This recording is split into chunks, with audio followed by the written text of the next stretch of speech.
आखिर किसने बनवाया था केदारनाथ धाम मंदिर? केदारनाथ मंदिर भारत के उत्तराखंड राज्य के रुद्रप्रयाग जिले में स्थित हिंदुओं का प्रसिद्ध मंदिर है। उत्तराखंड में हिमालयी पर्वत की गोद में बना केदारनाथ मंदिर 12 ज्योतिर्लिंगों में सम्मिलित होने के साथ साथ 4 धाम और 5 केदार में से भी एक है। यहाँ की प्रतिकूल जलवायु के कारण यह मंदिर अप्रैल से नवंबर माह के मध्य ही दर्शन के लिए खुलता है। सिर्फ देश से ही नहीं बल्कि विदेशों से भी हर साल लाखों की संख्या में श्रद्धालु श्री केदारनाथ धाम के दर्शन के लिए आते हैं। लेकिन बहुत कम लोग ही जानते हैं कि इस प्राचीन और पवित्र तीर्थ स्थल का निर्माण किसने और कब करवाया था। तो चलिए आज के वीडियो में आपको केदारनाथ धाम से जुड़े रहस्य और निर्माण से लेकर केदारनाथ धाम के संपूर्ण इतिहास के बारे में बताते हैं। केदारनाथ धाम मंदिर किसने बनवाया, इसके बारे में कोई ऐतिहासिक प्रमाण तो नहीं है, लेकिन 1000 वर्ष से केदारनाथ धाम एक महत्वपूर्ण तीर्थ स्थल रहा है। कत्यूरी शैली में पत्थरों से बने इस मंदिर के बारे में कहा जाता है कि इसका निर्माण पांडवों ने पाप मुक्त होने के लिए करवाया था। कुरुक्षेत्र की भूमि पर 18 दिनों तक लड़े गए महाभारत के भीषण युद्ध के बारे में भला कौन नहीं जानता।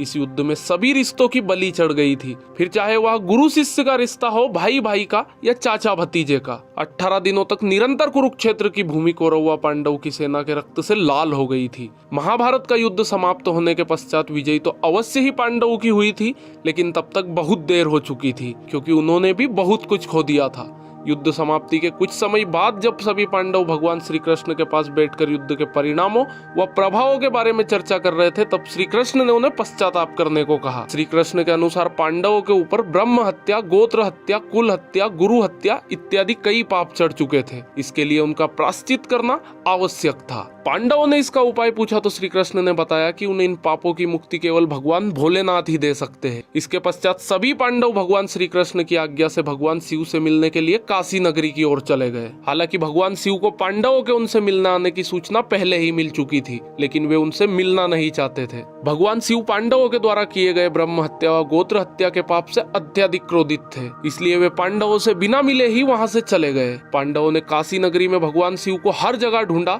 लेकिन वे उन्हें नहीं मिले। माता पार्वती से पांडवों की ये व्यथा नहीं देखी गई, लेकिन सिर्फ इतना बताया कि महादेव उनसे अत्यधिक क्रोधित है और साथ ही ये भी बताया कि महादेव हिमालय की ओर गए हैं। इसके बाद सभी पांडव हिमालय के पहाड़ों पर बसे उत्तराखंड के गढ़वाल क्षेत्र में चले गए। भगवान शिव भी पांडवों से छुपकर यहीं आए थे। जब भगवान शिव ने पांडवों को अपने पीछे पीछे गढ़वाल क्षेत्र की ओर बढ़ते हुए देखा तो उन्होंने इसका एक उपाय निकाला। वहाँ पहाड़ों के बीच कई पशु घास के मैदान में चल रहे थे, तो भगवान शिव उन पशुओं के बीच गए और बेल रूपी अवतार ले लिया ताकि पांडव उन्हें पहचान ना पाए। गढ़वाल के पहाड़ों पर भी पांडवों ने भगवान शिव को हर जगह ढूंढा, लेकिन वो उन्हें नहीं मिले। अंत में पांडवों को आभास हुआ कि भगवान महादेव इन्हीं पशुओं के झुंड में हो सकते हैं और महाबली भीम को एक उपाय सूझा और उन्होंने अपने दोनों पैरों को पहाड़ी के दोनों सिरों पर टिकाया और गहनता से महादेव को ढूंढने के लिए सभी पशुओं को अपने पैर के नीचे से निकालना शुरू किया। भीम के विशालकाय रूप को देखकर पहाड़ों के सभी पशुओं में हलचल पैदा हो गई और वे इधर उधर भागने लगे, लेकिन एक बेल अपनी जगह पर स्थिर खड़ा रहा।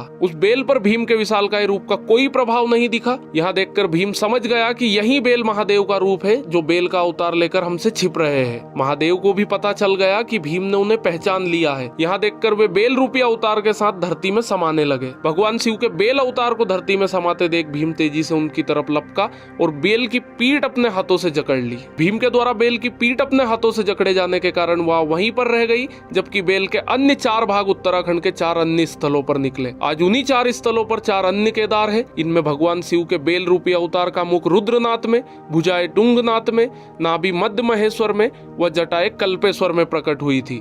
इन्हीं 5 जगहों को सम्मिलित रूप से पंच केदार के नाम से जाना जाता है। अब सवाल यह है कि केदारनाथ मंदिर किसने बनवाया व इसका क्या इतिहास रहा है। तो चलिए आगे की कहानी जानते हैं। भीम के द्वारा भगवान शिव के बेल अवतार की पीठ पकड़े जाने के बाद वहां वही रह गई थी। जब उन्हें बेल के बाकी 4 अंग 4 अन्य स्थानों पर प्रकट होने का ज्ञान हुआ, तब उन्होंने शिव की महिमा को समझ लिया।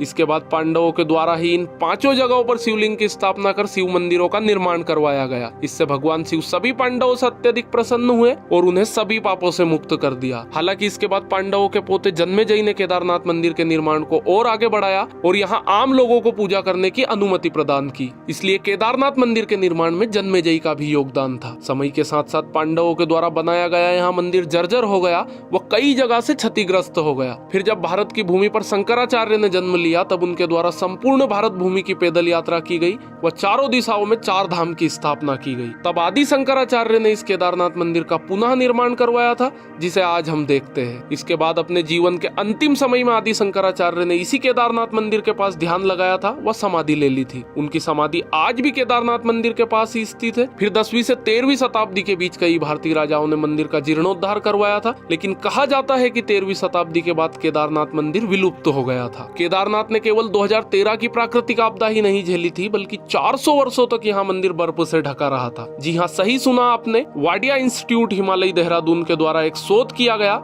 जिसमें बताया गया कि 13वीं शताब्दी से लेकर 17वीं शताब्दी तक इस जगह पर भीषण बर्फबारी हुई थी। उस बर्फबारी में न केवल केदारनाथ मंदिर बल्कि संपूर्ण क्षेत्र बर्फ में दब गया था। तब 400 वर्षों तक केदारनाथ मंदिर पूरी तरह से बर्फ में ढका रहा था। उसके बाद 17वीं शताब्दी में बर्फ हटने के बाद मंदिर पुनः देखने में आया और फिर से यहाँ की यात्रा शुरू कर दी गई। मंदिर की दीवारों पर बर्फ से ढके होने के निशान आज भी देखे जा सकते हैं। हालांकि 2013 में आई भीषण प्राकृतिक आपदा के बाद केदारनाथ मंदिर के आसपास के ढांचों को बहुत क्षति पहुंची थी। इसके बाद भारत व उत्तराखंड की सरकारों के द्वारा केदारनाथ धाम, आदि शंकराचार्य की समाधि व उसके आसपास के स्थलों को पुनः ठीक करवाकर उन्हें नवीन रूप दिया गया और आज फिर से केदारनाथ धाम लाखों करोड़ों भक्तों की श्रद्धा का केंद्र है। लेकिन पुराणों में यहाँ भविष्यवाणी की गई है कि भविष्य में केदारनाथ धाम लुप्त हो जाएगा। उनके अनुसार नारायण की शक्ति से पहाड़ों का आपस में मिलन होगा और इस क्षेत्र में स्थित सभी धाम लुप्त हो जाएंगे, जिनमें केदारनाथ व बद्रीनाथ मुख्य है। पहाड़ों के आपस में मिलन से इन धामों के मार्ग लुप्त हो जाएंगे व ये एक रहस्य बनकर रह जाएंगे। पुराणों में यहाँ भी कहा गया है कि इसके बाद एक नया धाम बनेगा जिसे भविष्य बद्री के नाम से जाना जाएगा। तो उम्मीद करता हूँ कि जानकारी पसंद आई होगी। अगर वीडियो अच्छी लगी हो तो कमेंट करके जरूर बताना और वीडियो को लाइक और चैनल को सब्सक्राइब करना बिल्कुल मत भूल जाना। चलिए मिलते हैं ऐसी ही किसी नेक्स्ट वीडियो के साथ।